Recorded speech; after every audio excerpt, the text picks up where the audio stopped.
Hey guys, Lisa Kwashnick here with Kavanah, and I am just hanging out in the tiny home right now. You see, this was one of two homes built by the students at Luther Burbank High School, and it is just a cozy, relaxing place to kind of just catch your breath.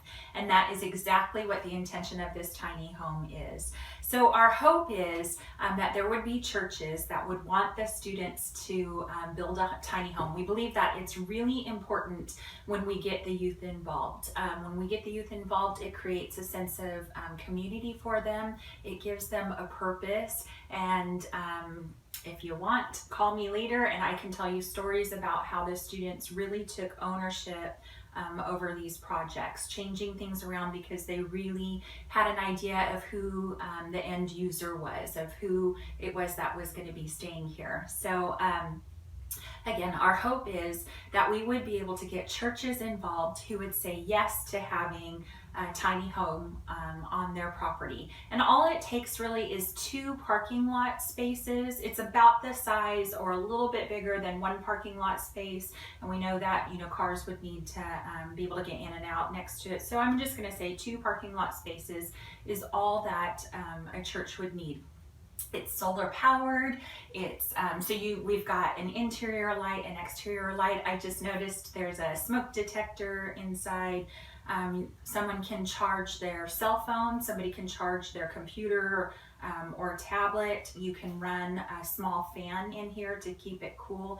It's insulated, so as warm as it is outside, it's quite a few degrees cooler inside. I'm actually quite comfortable on this warm day. But anyway, so our hope is that there would be churches in the Sacramento area that would love to put a tiny house on their property just to give someone a chance to breathe.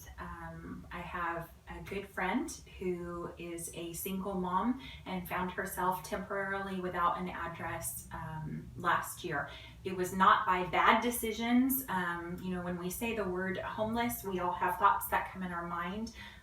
It was not by bad decisions that she had made. It was actually very good moral decisions that had led her up to that point and left her without a space.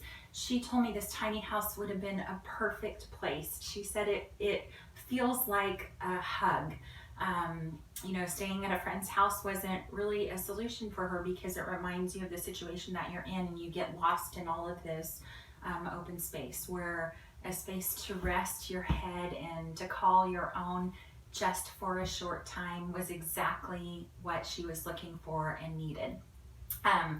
So last week I was getting discouraged. We've knocked on a few church doors, not a lot, but a few. And, there's concerns. It's very legitimate concerns and we get that.